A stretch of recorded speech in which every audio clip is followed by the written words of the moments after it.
Good evening, class. Hopefully, if it doesn't become good night concept, it will be better. Good morning, good afternoon, good evening, tak it's come. Online class, is the AV working?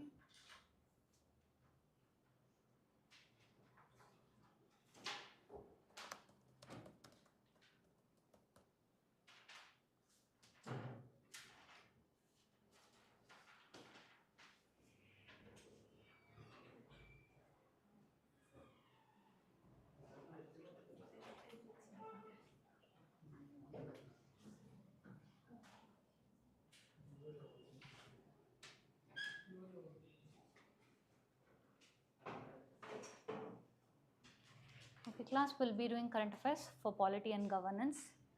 These are the topics: provincial citizenship, Model Youth Gram Sabha, Preventive Detention and National Security Act of 1980, Navya Initiative, and World Food India 2025. Okay. First thing is your provincial citizenship. See, before we enter into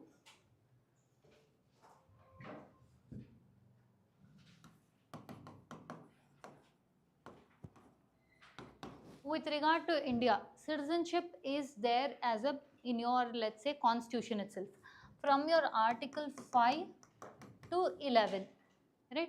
And we have single citizenship, and that is only for India. You are not a citizen of India and citizen of your state with legal backing. Understand the words I used. I can tell I am a Kannadiga, I am a Tamilian, I am a Biharite. So I can tell anything based on my state, but that does not have a legal status.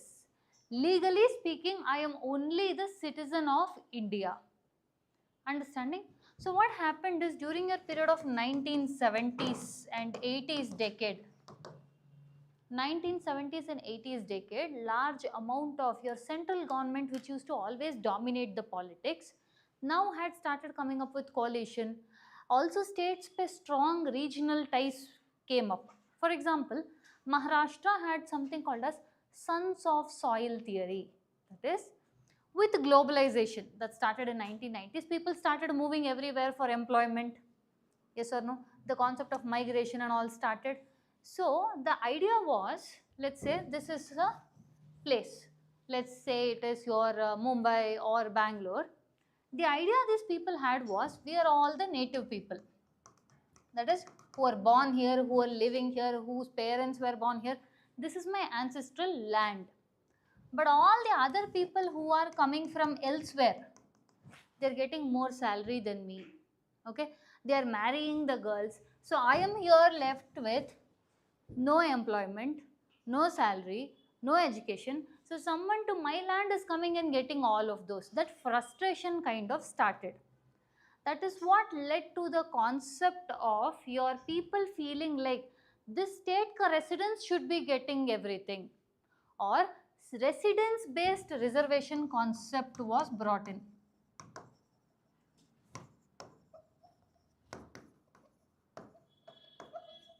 Residence based reservation. If I am from here, then I should be getting the job. This was political ambit. Constitution, according to Article 16 of 2, what is 16? Article 16 is excellent, public employment. Article 16 speaks about public employment and it tells there should be equality. If you do residence based reservation, that is, if you are only from here, then I will give you this job, is clearly violative of 16 of 2. Okay, so this concept of provincial citizenship, the word province means state based citizenship.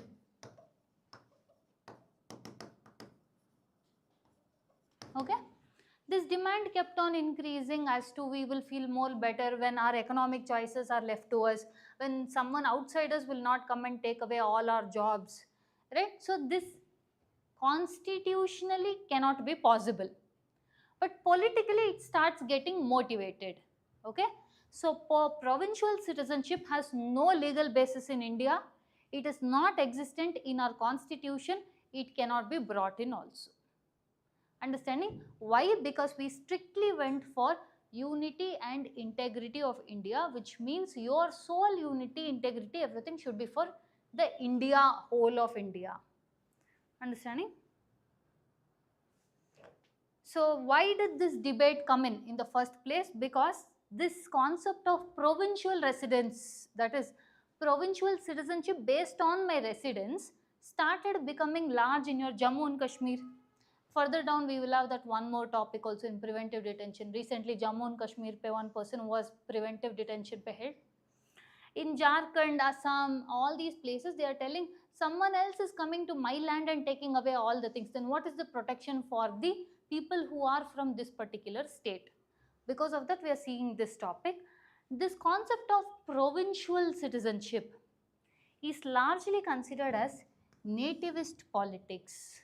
It will create vote bank. Whichever state you be, north state, south state, east state, west state, everywhere they will feel the same things.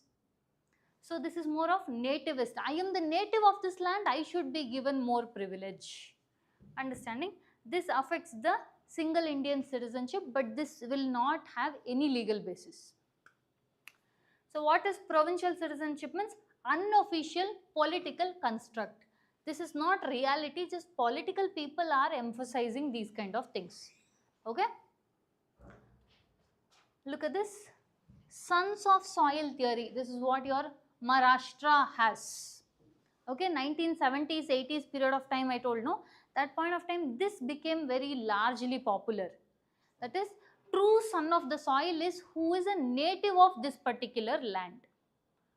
Clear? And these two constitutions, that is your central citizenship and state citizenship concept is not there in Indian constitution. Only one single union constitution. Why are people asking for this kind of provincial citizenship? First and foremost, their lands are taken away. People are taking their jobs away. Economic employment opportunities in their own home they are not able to find. Because of that, they are going as migrant workers in some other states. So it's created a fear for them. Also, recently you would have seen certain news stories that would have come in. People during Garba event were behaving like this. It is not good. That is, people are fearing. People are changing our culture like how they want. Because of the migrants, because of the insider influx, our culture of this particular soil is getting ruined. So they are having a fear that someone will take away their culture from them. Alongside this, there is no one central law to protect these kind of things or alleviate this fear. Finally, your judiciary in various cases has held that India cannot have two citizenships. Second thing is, you cannot give reservations strictly based on residence. But still we do have some reservation based on residence, and that is as of now only applicable in Andhra Pradesh and Telangana, only in Group C, Group D posts, not in Group A, Group B or your central government or All India services. So in Dr. Pradeep Jain versus Union of India case pe, Supreme Court held that domicile reservation, that is telling you should get reservation because you belong to a particular place, is violative of Article 16 of 2. In Sunanda Reddy versus State of Andhra Pradesh case, when your Andhra Pradesh told we will give 100% quota for people who are present in this particular state, present meaning those were natives. Okay, they struck down this provision and told that 100% domicile quota cannot be given. Clear? Next, in the State Reorganization Committee also in 1955, they said citizenship has to be towards India and India alone. Understanding? See, states can have their own, let's say, flag, national flag, how we have. They can have respective state flags. That is just to showcase their loyalty for the state, but they cannot have anything much more than that.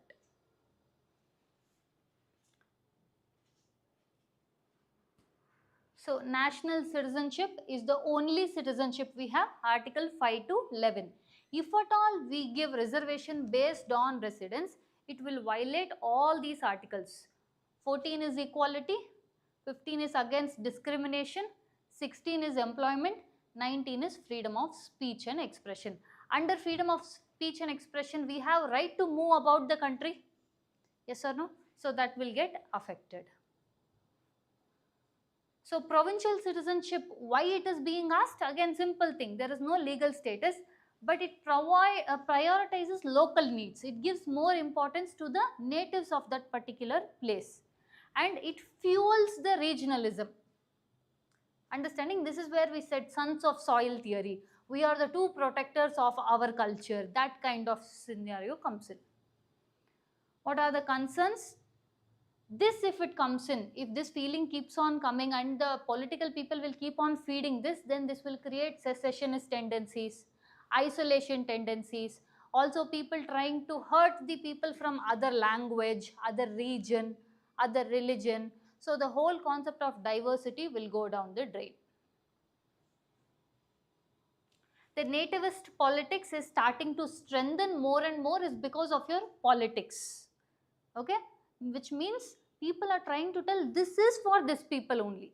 Karnataka is for Kannadigas only. Tamil Nadu is for Tamilians only. This concept has been increasing more and more is because of politics. One of the things that reforms if we suggest, your Election Commission of India in Model Code of Conduct has to mandatorily limit the usage of these kind of things. See, promote your language, fine. Promote your culture, it is fine. Promote your religion, promote your language, script, everything is fine. But do not tell this land belongs to these people only. Understanding? That is what your Election Commission also should do is what people are telling. Now let's look into this question. I will read out the statement, you tell me if it's right or wrong. This is with regard to provincial citizenship. It is constitutionally recognized under Article 5 to 11 of Indian Constitution. Is it correct? Is provincial citizenship recognized under Article 5 to 11? It allows states to grant exclusive domicile-based rights to locals in public employment. Listen to this. Provincial citizenship is telling that the states, now Karnataka, can grant exclusive domicile-based rights. Which means if you are a Kannadiga in Karnataka, all the jobs will go to Kannadigas in Karnataka. Is our citizenship telling like that? What is it? No, this concept itself is not legal. It doesn't. Provincial citizenship as a concept is not existing. That is what people have just told, that this people, this place. But even this is not telling exclusive domicile based rights should be given to only the locals. Understanding, when I use the word exclusive, which means only, that cannot be made and that will not be made, even if at all such a thing comes in also. Now for example, USA and all has provincial citizenship. That does not mean exclusively it will be given only to them.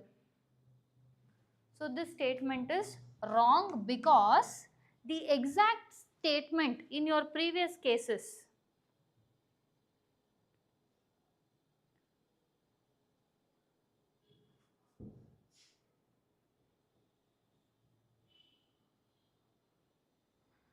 Supreme Court in Sunanda Reddy case versus State of Andhra Pradesh, 100% domicile quota was struck down because it is violative of Article 16 of 2. Okay, so this is wrong, this is wrong. Supreme Court has held that domicile based reservation may violate Article 16 of 2 in the Constitution. See, otherwise also your way to decide whether the second statement was right or wrong should have been this, irrespective of what that statement be. Exclusive is never done in Indian Constitution. Exclusive means it is almost like telling only. In reality, only concepts will not work. Look at this. May, it's a probability. So the chances, I'm not telling wherever may is there, that statement is correct, wherever exclusive is there, it's wrong. But through this also you can learn to segregate the questions. Yeah. With regards to section 16, article 16(3), doesn't it give the government, doesn't it create reservation for public office for people from particular domicile? From particular domicile earlier? No, that was there earlier, which was having for Maharashtra and all. Right now, only Andhra Pradesh and Telangana have it. Apart from that, no one else has it. And when Article 35A was in picture, that is your Jammu and Kashmir special status, that time it was there. But it's not there. Now more, it's of Jammu and Kashmir doesn't get that special privilege. As of now, only Andhra Pradesh and Telangana get that special status in reservation. Certain lands are not allowed to be sold to outsiders. So what is the law on the basis of which that is done? Scheduled tribes land and agricultural lands. If you are within India, you can't go buy land from scheduled tribe people. Possibilities you can force them and extort them and get the land.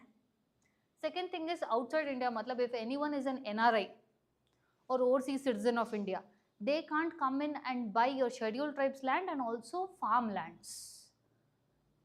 One of the reason they are coming from other places and buying land in farmland means it's only to set up some industry. You can't take away farmland to set up an industry. Done?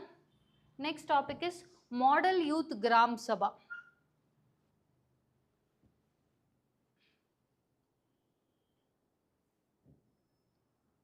Done?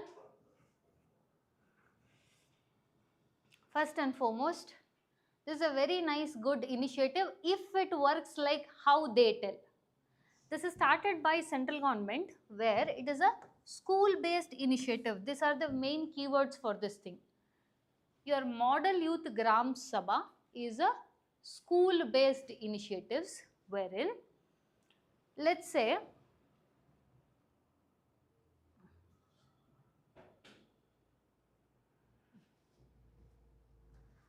now they will find students. They want to make sure these students are aware of how the country works, how decentralization works. Decentralization means their immediate is the Gram Sabhas, right? They want students to know how Gram Sabha is, how Gram Sabha works, what is Gram Panchayat, what is the role of a Sarpanch, right? They want students to know this. But if they decide, it's already there in NCRT. Yes, they read NCRT, and despite that, now if I ask you people itself, we are not sure how many of you are clear with Gram Sabha, Gram Panchayat, Ward Councillor, Sarpanch. Yes, they want to create an interactive system where the child learns. How exactly is the Gram Sabha functioning? that is Gram Sabha, Gram Panchayat, Sarpanch, all this thing, how it is functioning, they are creating a new way wherein they will call the students. They will tell per school, okay, for each school, central government will give 20,000 rupees. Understanding? 20,000 rupees they will give, where that all the sections of that particular 9 to 10 standard children will have to enact a play. That should be like imitating how your sarpanch is, or how the Gram Sabha works, or how Gram Panchayat works, how are they taking the decisions. Okay, through this they have decided that, see, if we make them learn it is another subject, they will not learn. If we actually make them enact a play, or in some way you are involving them in reality, they will learn about the functioning of the government easier. Okay, alongside this, the teachers who will teach them also should be equipped to know these things. Clear? That is the concept of Model Youth Gram Sabha. Look at this. What is this? Bring Gram Sabha democratic process into classrooms. That is, they have to show them. You see, in parliament topic, you would have heard of something called youth parliament. Parliament conducts same way how parliament functions. They will call all the youth and they will tell them, you also be how parliament will interact. That is youth parliament. This is more of like your youth Gram Sabha, modeled on the lines of youth parliament. Okay. So how is it trying to do? Create a informed and responsible citizens. If they know the rights that my Gram Sabha is supposed to do this, then they will be more responsive towards what they want from the leaders. That comes from Gram Sabha to Parliament. Okay. This is launched by your Ministry of Panchayat Raj and Ministry of Education and Ministry of Tribal Affairs. 3 ministries are involved in this: Ministry of Panchayat, Ministry of Education and Ministry of Tribal Affairs.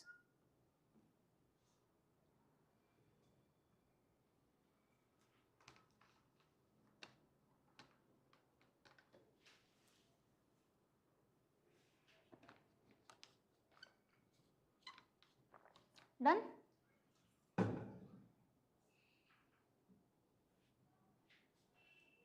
So initially they are going to start it out, test it out in a phased manner. Initially we'll pick few Navodaya schools or Kendriya Vidyalaya schools, see how the success is, then we will bring about everywhere. So they will start with Jawahar Vidyalayas and Ekalavya Model Residential School, which means tribal areas. Each school will be getting 20,000 rupees, where they have to mock a Gram Sabha. Mock a Gram Sabha means not in a sarcastic manner. Show how exactly the Gram Sabha works. Whoever wins in that will get a prize money and also a certificate. That is why central government is giving them that money. For each school 20,000 rupees. Okay, whoever wins will get the prize money and certificate. So who are they supposed to act? From your 9th standard to 12th standard only, not for all students. Understanding?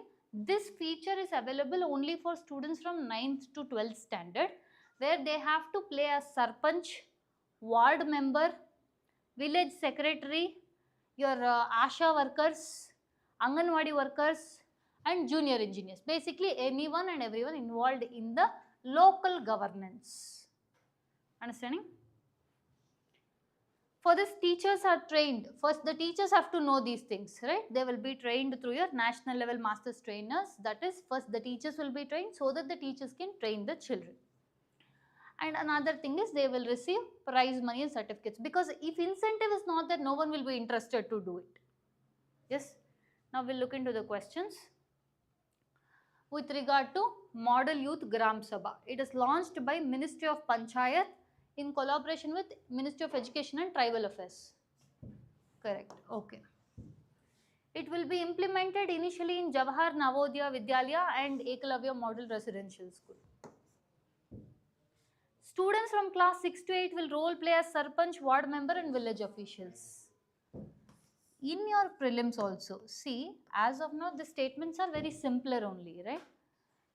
This is, I'm telling, not, this is foolproof method. One of the ways is, this data, whenever they mention class 6 to 8 or class, the possibilities I can just match this much that you are sure. Okay, this topic, let's say prelims fate comes also. I'm just telling you to be cautious that somewhere a slip is there here, means generalized things they will give at the end. Wherever numerical data are there, that there will be a possible hitch in your brain that they could have changed it also. Understanding? Simple, nothing was changed, only these classes were changed. So this is a nudge for you to think twice before you pick an answer.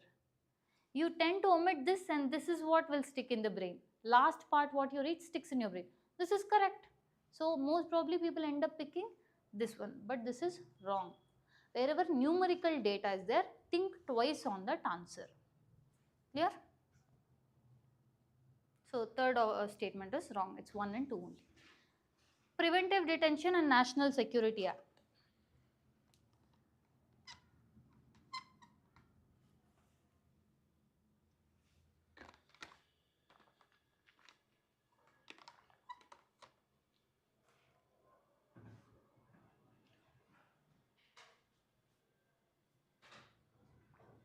Done? Recently, this guy, Sonam Wangchuk, he was arrested. Here I am using the word arrested. Later I will tell you why arrested.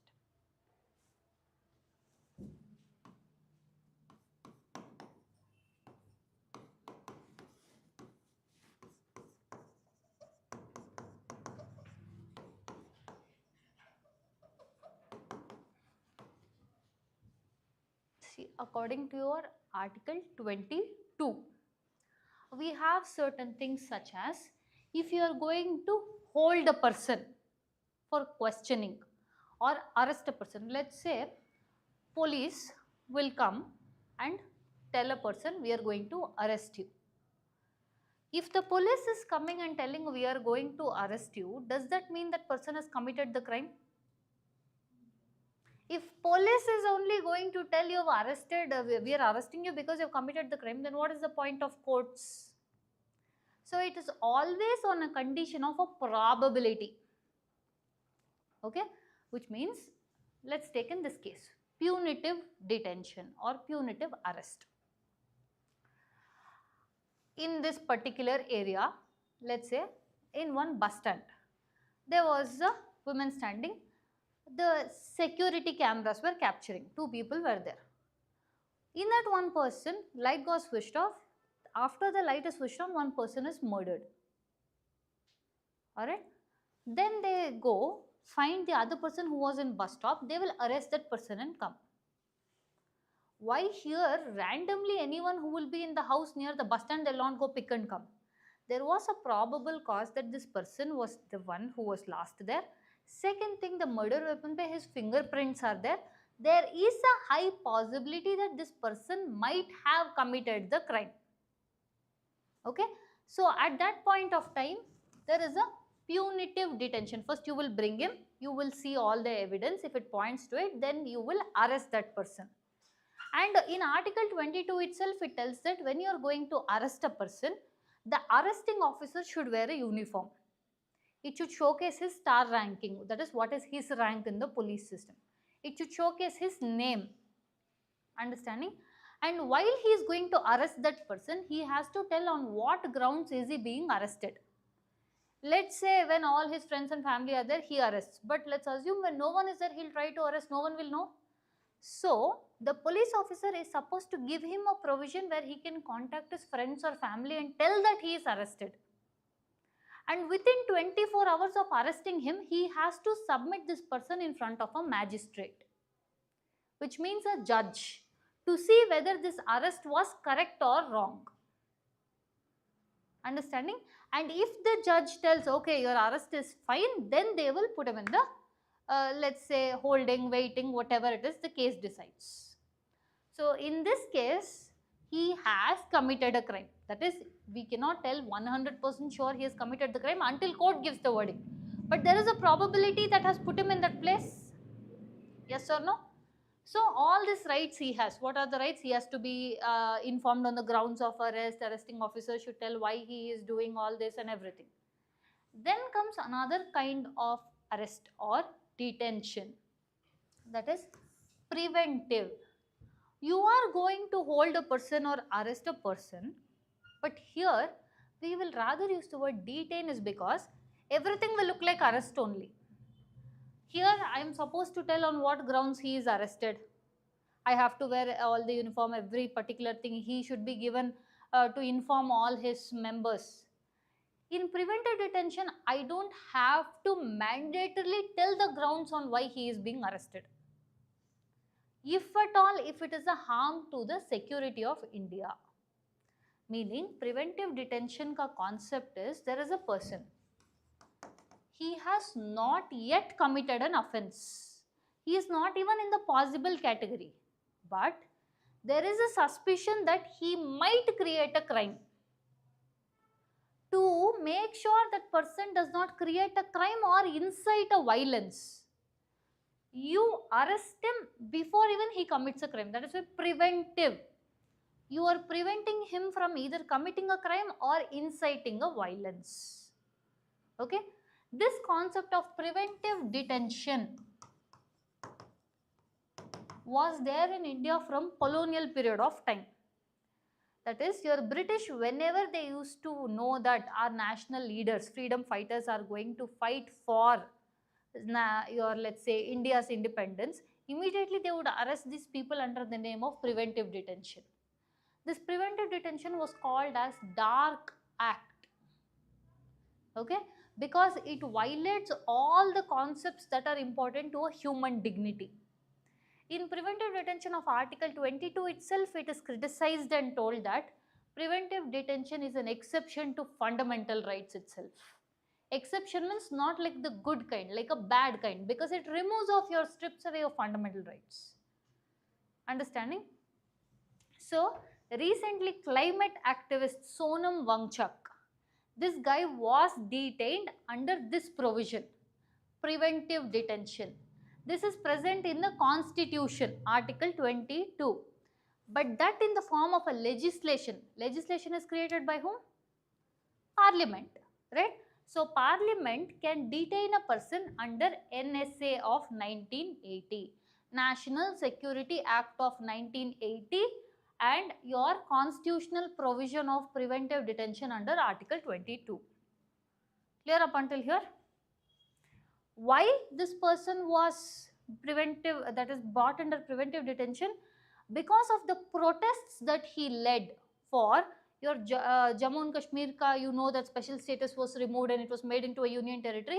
He has been fighting for the statehood of your Ladakh. Okay?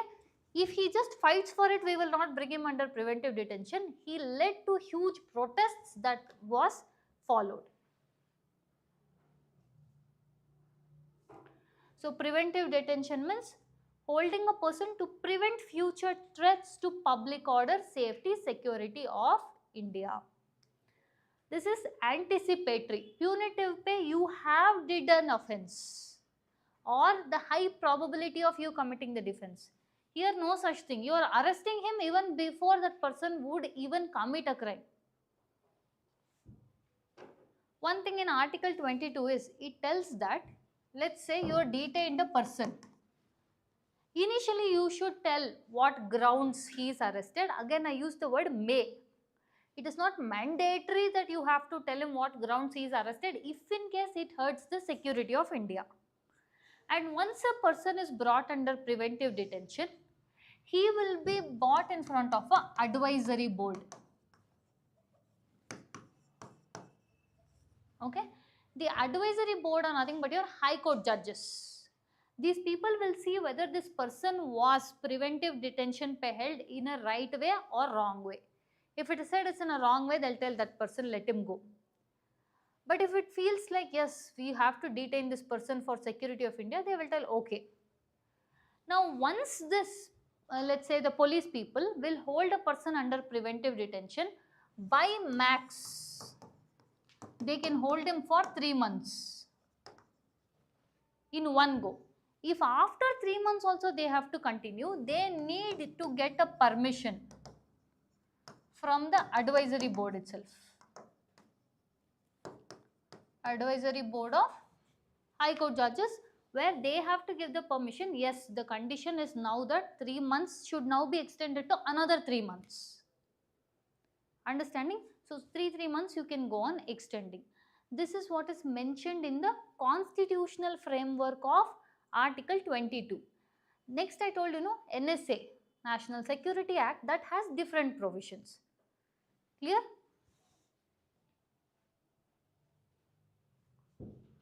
Another thing is, what gives the center the right to do this preventive detention means because of Article 355. It is union's duty to protect the state from internal disturbances. So anything like what he did led to protests in Ladakh? Yes or no?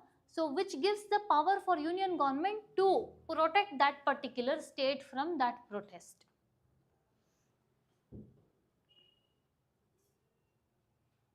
Now, on preventive detention, the law that was made was National Security Act of 1980, under which you can take a person under preventive detention. Understand this, Article 22 is constitutional feature. Elaborate will be provided in a legislation. This is an act.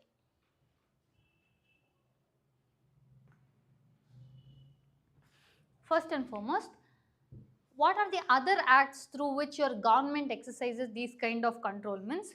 UAPA Act, Unlawful Activities Prevention Act, whenever your terror and terror related crimes are investigated. Second is your COFEPOSA, otherwise Conservation of Foreign Exchange and Prevention of Smuggling Activities Act. In this case also they have the power to detain someone. In state specific public safety acts, that is your Jammu and Kashmir Public Safety Act, in under all these they have the provision to detain a person. All these are acts, legislative procedures. Understanding? Both center and state can detain a person. Center, state, district officials, all of them are given with this power just so as to make sure security of the place is not threatened. Supreme Court, commonly a preventive detention will be used for political misuse. So judiciary has highlighted in Amina Begum versus Telangana case, preventive detention should be used as an exceptionally rare scenario, not as a normal thing. In Rekha versus State of Tamil Nadu, your Supreme Court told that preventive detention affects Article 21. Yes or no? Your right to life is affected. No, you are taken and kept in custody. So, preventive detention should be applied very sparingly. That means in a limited manner. In Anukul Chandra Pradhan case, okay, they said that preventive detention should be about preventing something, not creating punishment to that person. Right?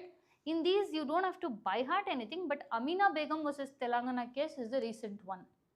So, that one you can see. With respect to National Security Act, initially we had something called as Preventive Detention Act in 1950. Finally, that was in 1980 made as your National Security Act. During your emergency, Indira Gandhi had imposed MISA Act. Okay, MISA is Maintenance of Internal Security Act. This act was very widely misused, so they repealed this law. And to its place in 1980, they brought your National Security Act. Okay, so in this, who and all can detain a person means center, state, district magistrate and police commissioner. Any of these can detain a person. On what grounds? Defense of India, foreign relations, internal security, public order and essential supplies. That we saw that smuggling thing, no? That comes under that essential supplies. So, how does the detention work according to your NSA Act means? It operates like arrest warrant, that is you will go detain a person, and one thing is on what grounds he has been arrested, you can tell in 5 to 15 days. If that is logical, advisory board will tell okay continue, otherwise it will tell release that guy. In the Article 22, I told maximum they can detain for 3 months, right? According to the Act, you can retain for 12 months. Clear? One of the issues about your preventive detention is no legal representation is there before advisory board. Advisory board is judges, and that person will be made to stand. No lawyer who will represent him will be allowed. Only that person should be there. And government can withhold the facts citing public interest. Remember, I told you on what grounds you are arrested. That can be avoided here in case if the government feels like if we tell it out, it will create more public issues. So government has more and more provisions with preventive detention. Now look at this question with regard to preventive detention. Article 22 of Constitution allows preventive detention for up to 3 months without advisory board approval. A person detained under National Security Act 1980 can be held for maximum of 12 months. The advisory board under preventive detention law allows consists of judges only of Supreme Court. What is the answer? And your highlight has to be this. Polity pe no extreme statements. Okay? Only is exclusives should invoke a doubt in your head. Even if you don't know it, but that should create one hitch. Okay, only is there. So now, like 3 months in 12 months as per the Act and the Constitution. So which one will prevail? No, it's not about prevailing. If you are arresting that person through the Act, you can go for 12 months. If you're going through this, you can go for 3 months and it will be kept on increasing for every 3 months. Is preventive detention an exception to habeas corpus? Yes. Exception to habeas corpus means again not in a good way.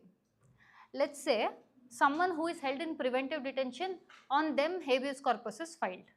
At that point of time, they can't bring the person in front of the court, but they will inform the judge that he is held under preventive detention. At that point of time, judge cannot force them to be brought into the open court. The first statement is true. All are true. The first two are true, only the last one is wrong. Next is Navya initiative.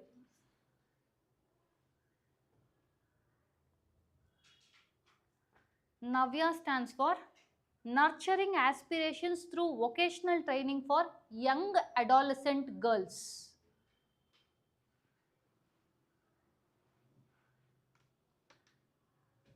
Nurturing aspirations through vocational training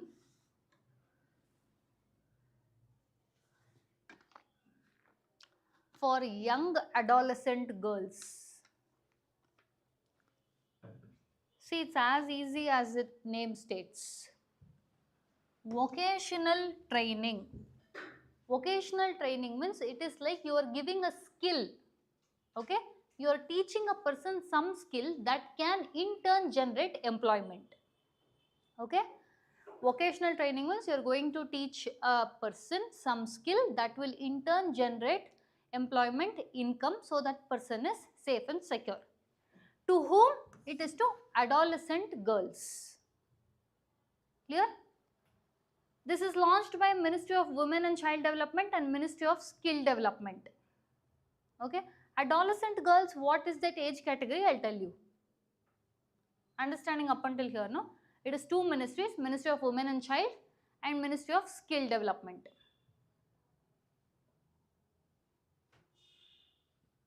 Adolescent girls, see, officially adolescents means they will consider anyone above 12 years. But according to this scheme, adolescent means 16 to 18 years and they should have completed at least 10th standard. Why have they kept minimum 10th standard? Rough idea? What is it? RTA Act tells for 6 to 14 years of age. So in our country, 14 is roughly your 10th standard.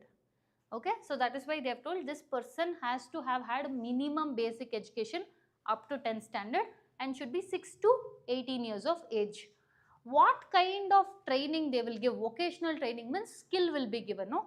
That will be in non-traditional job roles.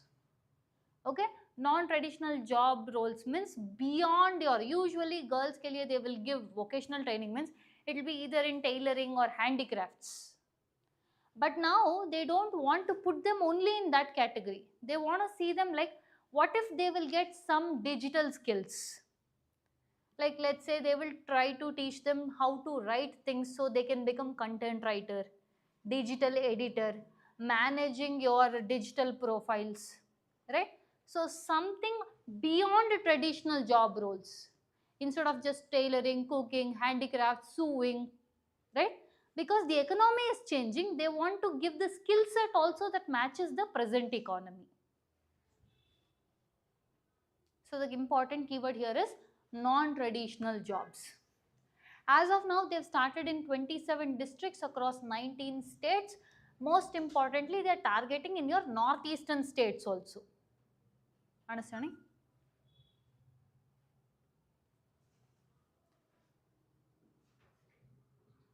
See, I told you Ministry of Women and Child, and second thing is Ministry of Skill. Okay, your concepts such as Startup India, Stand Up India, Skill India, Make in India. Make in India comes under your entrepreneurship also, but with respect to your skilling also. Pradhan Mantri Vishwakarma Yojana, Pradhan Mantri Kaushal Vikas Yojana, all this is to provide skill to the youth. Okay, now your adolescent women, that is 16 to 18 years, they are also youth only. But because it is specifically targeting at women, Ministry of Women and Child also was brought in. So this is on the same lines of Pradhan Mantri Kaushal Vikas Yojana. This is for providing skill for youth of India. Pradhan Mantri Vishwakarma Yojana is, let's say there are potters, cobblers, shoemakers, blacksmiths. All these people will be working with age-old tools. Okay. Now, to give them modern tools and skill set and give them an association in digital platforms, they started Pradhana Mantri Vishwakarma Yojana. Vishwakarma, someone who works with his hands, manual labor. Understanding? So your new scheme of Navya initiative also is on the same lines.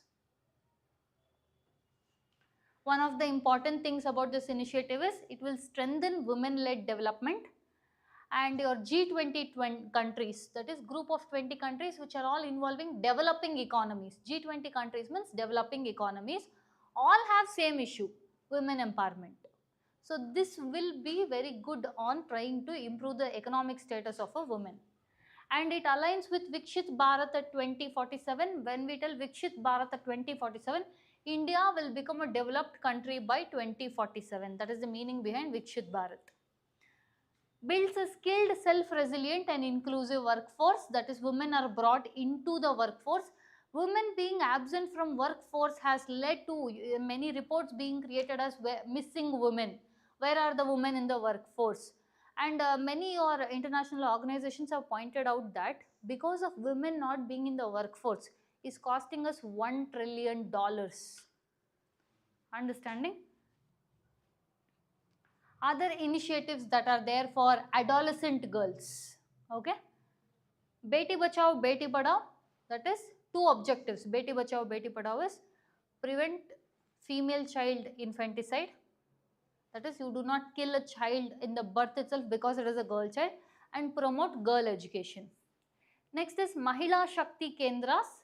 This is where women empower through a community outreach, that is also involving your e-Shakti, Nari portals, okay, wherein let's say if some woman is facing domestic abuse, Saki homes, or someone is being stuck or abused economically or psychologically, they don't know what to do. This is one-stop solution for all of those.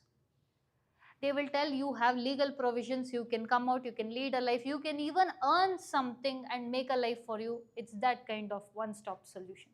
Sukanya Samriddhi Yojana, it is your girl child ke liye savings investment. Few your parents have to contribute, few amount government will contribute. Nirbhaya fund framework. This was started post your Nirbhaya case, where they started creating a fund to create for safety and security of women.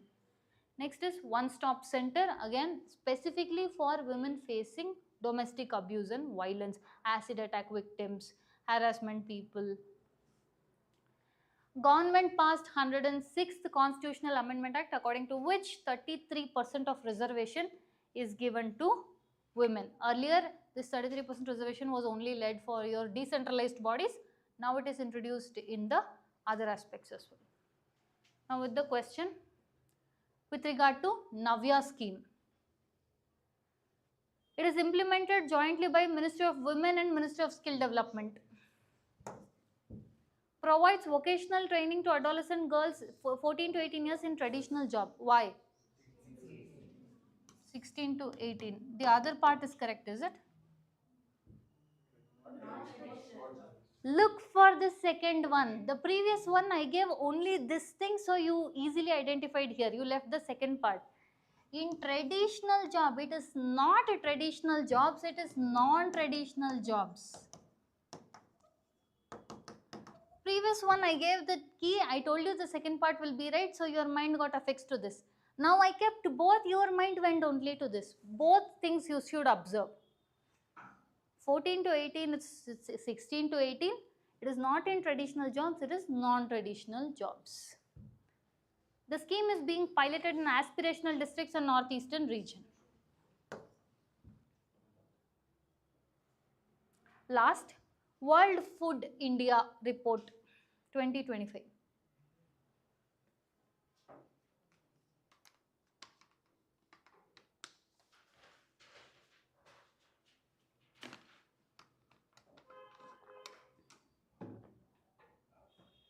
See, as of now, World Food India is a flagship program wherein we introduce processed foods.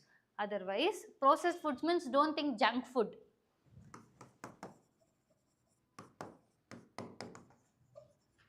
Farm to fork foods. That is, let's say you want to go eat Chinese. You want to eat noodles. Noodles has to come from some element, that is wheat. Wheat has to be broken down. Wheat has to be broken down and powdered. That will come in the form of wheat flour. That is also packaged and sold. Now that same wheat flour is taken by a restaurant and then it will further break it down into maida. And that they will use it to make preparation of noodles. If you want to prepare noodles on your own, you still get the pre-packaged noodles itself that you can just put it in, prepare and eat. Otherwise, you also have this ready to eat things that you just pour hot water, it's ready, you can eat. So this is what is called as food processing, different stages of how we consume food. This is what we say farm to fork. Fork matlab the spoon that you eat. So all the stages from here to here is what we call as your food processing in India, or FPI. This is a multi-billion-dollar industry. If India is able to properly use this, this would benefit us very well. There are some advantages and disadvantages also. Advantages is more and more we are also trying to eat ready to eat contents. Now how government is trying to do means, why don't you use your millets? Yes, matlab, instead of the conventional food products, India is growing good amount of millets. That is also good for sustainable development. That kind of if you promote, good health also will be brought to people. And second thing is we will also be able to sell lot of millets. Understanding? And second thing is, if we try to bring this and foster this as a business plan, many businesses will come and invest in India. If they come and invest in India, that will mean more employment opportunities for Indians. Yes or no? So this is a win-win situation. But where is the disadvantage means, we do not have the right things to maintain food processing. That is, food parks are not created in a very high way. We have something called mega food parks. Processing units should be there. Cold storage facilities should be there. All this India lacks in infrastructure. India has potential but lacks in infrastructure.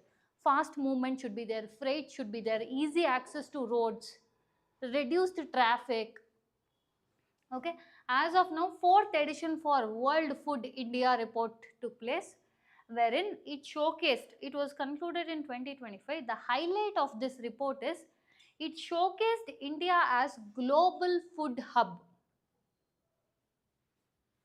And after this, look at this, when we conduct anything of World Food India Initiative, in that, at the end of that, we signed 1 lakh plus, okay, 1 lakh crore plus memorandum of understandings that other countries will come and invest in India. 1 lakh crore plus amount, okay. This is something which will bring huge amount of employment, and people will bring in huge amount of innovations as to how we can bring these items to peoples of let's say US, UK, different markets can be provided.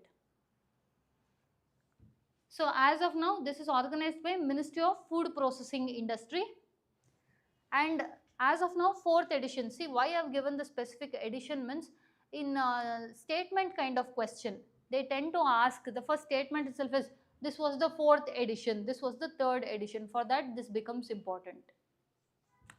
Presently, it's the 4th edition, and it is by your Ministry of Food Processing Industry. What was the objective of this? To showcase India as the food basket of the world.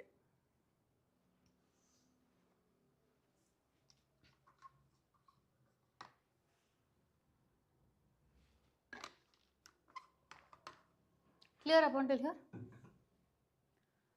So first and foremost, primary level, say that is from cleaning, grading, packaging. They can sell directly your wheat also. You can buy wheat rice as it is, or you can sell the wheat to wheat flour and sell that also.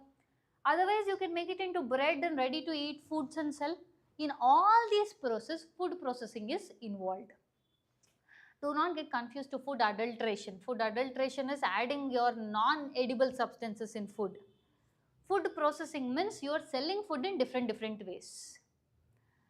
If you see what is the India's strength in food processing, India is the largest producer of milk, pulses and onions. Statement kind of questions they tend to ask this. And it is the second largest producer of rice, wheat, sugarcane, tea, fruits, vegetables and eggs. In 2024-25, our exports have increased very largely. That is 20% of increase has been seen compared to previous 13%. Next is, this also has created a record rate of 2.23 million employments, which is that is registered and unregistered, means formal sector, informal sector. People who are working in informal sector is higher compared to the formal sector. As of now, we have 24 mega food parks, which means all the processing units. We need much more than that. Okay. If we are targeting somewhere around 400 and to 600, but we are having as of now only 24. Government initiatives in order to promote food processing is production linked incentive scheme for food production. That is, farmers are tried to be providing with cold storage facilities under Pradhan Mantri Fasal Bima Yojana. Okay, where it is like a insurance for your crops. That also includes cold storage. Next is with respect to millet based products. We are trying to improve in global medium. In your UN, we have International Day of Yoga. Like that, we are wanting to create an international day for millets, but it wasn't possible. But rather, UN designates one year as this year is dedicated for this. So we were able to dedicate a year as International Year of Millets. Next is Pradhan Mantri Kisan Sampada Yojana. This is specifically targeted at supply chains and post-harvest losses. That is, let's say now the rate is not good. A farmer has grown wheat. Now the rate is not good. He doesn't want to sell it now. So he can store his wheat in the cold storage. His product also won't get destroyed. He doesn't have to sell it at lower prices also. That is what we call as post-harvest losses. And mega food park scheme is started wherein we allow 100% FDI. That is 100% people from other countries can come and invest in India for food processing. They can open up businesses. Okay. This completes the food processing. Clear up until here? Online class, any doubts? Alright, then we'll end the session.